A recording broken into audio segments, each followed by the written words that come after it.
একটা মেয়ে সম্পর্কে কি তার বাবা এই ধরনের বক্তব্য পেশ করতে পারে কোনো গণমাধ্যমে? আমার বিয়ের সংখ্যা নাকি তত। অর্থাৎ সে মামলা করেছেই এই টাকার জন্য।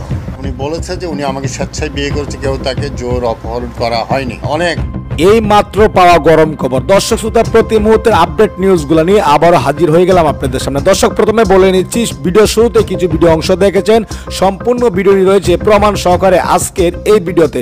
অবশ্যই দয়া করে ভিডিওটি শেয়ার করে দিবেন। আকাশে যত তারা তত বিয়ে করছে মুস্তাক, এমনই কিছু মন্তব্য করে সোশ্যাল মিডিয়াতে কথা বলেছিলেন সেই তিশার বাবা। অবশেষে তিশা ও মুস্তাক একাত্র হয়ে একটি সংবাদ সম্মেলন করেছে, যেখানে টোটালি তিশার বাবার বিরুদ্ধে কথা বলেছেন। সেই নগ্ন ছবি নিয়ে অনেক কিছু গোপন তথ্য তুলে ধরেছেন। আজকের ভিডিওতে প্রমাণ সহকারে দেখতে পারবেন। দর্শক, অবশ্যই আজকের ভিডিওটি শেয়ার করে দিবেন। অত্যন্ত গুরুত্বপূর্ণ ভিডিওটি, অবশ্যই না টেনে সম্পূর্ণ ভিডিওটি দেখুন। কে কোন জেলা থেকে আজকে আমাদের এই ভিডিওটি দেখছেন অবশ্যই কমেন্টস করে জানিয়ে দিন। চ্যানেলে যদি নতুন হয়ে থাকেন, প্রতিদিন সবার আগে আপডেটের নিউজগুলো পেতে আমাদের এই চ্যানেলটি সাবস্ক্রাইব করে রাখুন ও কষ্ট করে ভিডিওটি একটু শেয়ার করে দিন। একটি লাইক দিয়ে দেখতে থাকুন সম্পূর্ণ ভিডিওটি। অর্থাৎ সে মামলা করেছেই এই টাকার জন্য। উনি বলেছে যে উনি আমাকে স্বেচ্ছায় বিয়ে করেছে, কেউ তাকে জোর অপহরণ করা হয়নি। অনেক মাসুম বাচ্চাদের পর্যন্ত ছবি দিয়েছে। সে যখন প্রথম মামলাটা দায়ের করে তার কিছুদিন পরে আমাদের সাথে তার যোগাযোগ হয় আমার এক ফুপার মাধ্যমে। তো আমার ফুপাকে সে জানায় যে তাকে একটা ফ্ল্যাট দিতে হবে এবং 30 লক্ষ টাকা দিতে হবে। যদি এই টাকা আমরা দিই তবেই সে মামলা তুলে ফেলবে। অর্থাৎ সে মামলা করেছেই এই টাকার জন্য। সরাসরি আপনার বাবা আপনাকে বা আপনাদের কাছে পৌঁছায় নাই, আপনার ফুপার মাধ্যমে পৌঁছেছে? আমার ফুপার মাধ্যমে পৌঁছেছে এবং আমার মায়ের সাথে এই ধরনের কথা হয়েছে। সেই চিত্রটা আমরা আপনাদের সামনে কিছুক্ষণের মধ্যেই তুলে ধরব। আমাদের বিয়ে হয়েছে 25শে মার্চ। ঠাকুরগাঁয়ের মামলা হয়েছে কয় তারিখে? দেখেন তো খালি ঠাকুরগাঁয়ের মামলা কোন মাসে কয় তারিখে হচ্ছে? বিয়ে হয়েছে মার্চ মাসে, বলো 25শে মার্চ 1906 জুন মাসে ঠাকুরগাঁয়ের মামলা হয়েছে। এটা কিন্তু মার্চ মাস শুরু হচ্ছে কতদিন আগে? 7 মাস আগে। তারপরে আর 2 মাস পরে আবার ঢাকায় মামলা হয়েছে। এই যে এই 6 মাস 7 মাস আমার শ্রদ্ধেয় শ্বশুর সাইফুল ইসলাম সাহেবকে মিডিয়াতে এসেছিলেন, কোনো কথা বলেছেন? ওনার 6-7 মাস আগে উনি মামলা করেছেন, কিন্তু উনি কোনো মিডিয়াতে আসে নাই। এখন আমার প্রশ্ন হলো, এই 6-7 মাস উনি মিডিয়াতে কেন আসলেন না? এটা আমার একটি প্রশ্ন। আরেকটি বিষয় হলো যে মামলাটি আপনারা মিডিয়াতে আমি বলবো যে সম্পূর্ণ জিনিস দেখেন, ক্ষুদ্র অংশ না দেখে। ঠাকুরগাঁয়ে মামলা হওয়ার পরে আমরা একটি কোর্টের একটা নিয়ম আছে, লয়ার সাহেব আরও ভালো বুঝবেন। একটা ভিকটিমের 22 ধারায় জবানবন্দি। আমার ওয়াইফ ইতিমধ্যে 3টি জবানবন্দি দিয়েছে, একটি মহামান্য হাইকোর্টে, একটি ঠাকুরগাঁও কোর্টে, আর একটা ঢাকা কোর্টে।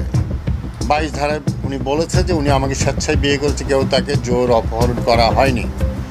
তাহলে এটা তার বক্তব্য, যাকে বলছে করেছে তার বক্তব্য। বলা হচ্ছে আমার শ্রদ্ধেয় শ্বশুর উনি মামলা করেছে 16 বছর দিয়ে, নাবালিকা বলে। অথচ তার এসএসসি সার্টিফিকেটের বয়স আমার শ্বশুরের দেওয়া, বাবার দেওয়া, তাই না?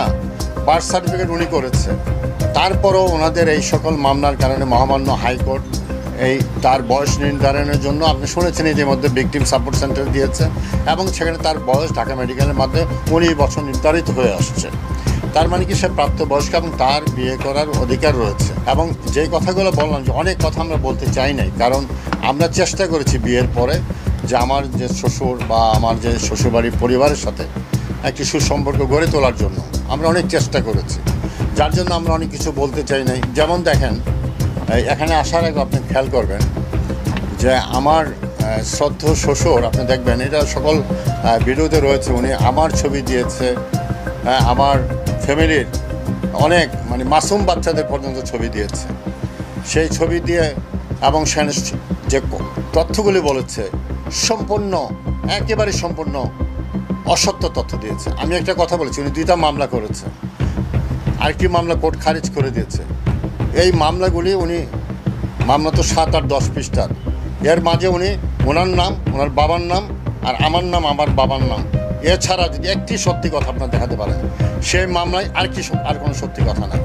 আর বাকি সব ওনার কল্পনায়। উনি কী বলেছে আমারই বলে আকাশের যত তারা, আমার বিয়ের সংখ্যা নাকি তত। আকাশের যত তারা। তো উনি মাস্ক পরে এইগুলো কথা বলছে, তাই না? তো আমি বলি আকাশের তারা যদি এত হয়ে থাকে, তাহলে তা বাংলা পৃথিবীতে আমি কত বিয়ে করেছি আমি হিসাব করে দেখেন। তো আমার কথা হলো যেটি সত্যি কথা বলা ভালো, কারণ দিন শেষে তো উনি সিনথিয়া ইসলাম তিশার বাবা, এবং তিশার বাবা মানে আমার শ্রদ্ধেয় শ্বশুর, যার জন্য আমি সবসময় বলেছি, সবসময় যে আমি ওনাকে সম্মান দিতে চাই, সম্মানের জায়গায় রাখতে চাই। এখনও এই মুহূর্তে উনি অনেক কিছু করেছে, তারপরও আমি ওনাকে সম্মান দিয়ে কথা বলি, কারণ সে তিশার বাবা। ওই যে বারবার করে দিন শেষে সে তিশার বাবা। আর আমি ওই দিন একদিন আমি বক্তব্য রাখতে খুব ইমোশনাল হয়ে গিয়েছিলাম, কারণ আমার ভিতরে অত পেঁয়াজ গোছ নেই, আমার মাও নেই বেঁচে, আমার বাবাও বেঁচে নেই, আমার মা বাবা দুজনেই মারা গিয়েছেন।